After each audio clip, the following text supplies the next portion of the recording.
No, now, David. I'll talk to you later. Oh, I'm sorry. I'm a little bit mad, but I'm here to talk to you about a group project. Our focus is on how mindfulness can help you avoid distractions and to be able to have an enriched and fulfilled life, to allow change to happen within yourself. As a group, we were able to identify some challenges that will cause us to be distracted from what matters most, often losing sight of what's important until it's too late.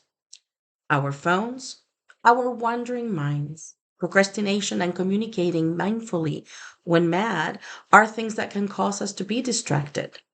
Mindful communication allows us to engage and connect to one another. I believe that is the fiber of humanity. Mindfulness allows us to be present in the moment without judging others.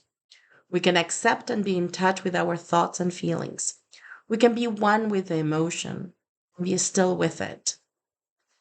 To be able to mindfully communicate when you're mad is a hard thing to do for the majority of people. We're not taught or shown how to be mindful communicators.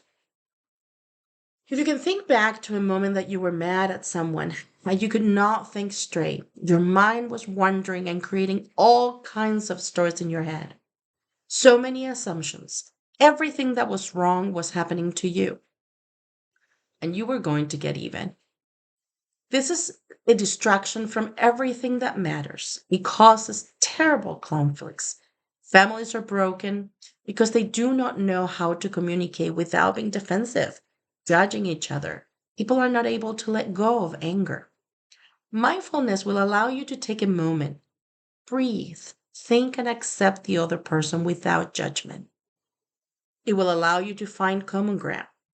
To learn the skill, it must be a deliberate action. I believe the class we're taking, Communicating Mindfully, should be a part of a curriculum starting in kindergarten. Unfortunately, our society does not place a high regard on mindfulness, unlike other countries, for example, Japan, that places a high value in the person's character. I believe the solution to our problem is us, you and I.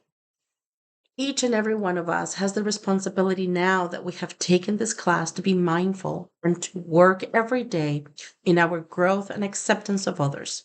We need to be an example. We need to advocate having trainings in classes like this one in our workplace, churches, schools. I am a firm believer that our society would grow leaps and bounds if we could have this type of teaching and training, as I said, in our schools, workplace, government.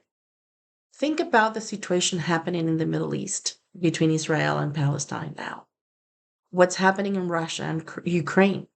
Conflicts between Turkish and Kurdish, in Iran, and here in our own home, and then unfortunately in so many more places. Being mad blinds us to reason, kindness, acceptance, empathy, compassion. Anger only leads us to more conflict. Imagine how the world would be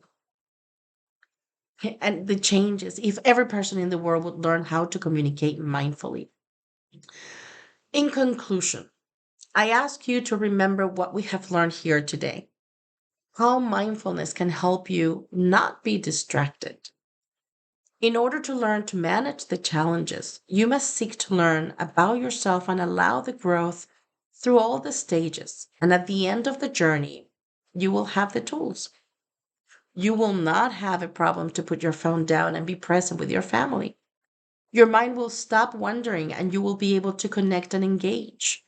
Procrastination will be a thing of the past because you know now what matters and you have changed the habit of procrastination.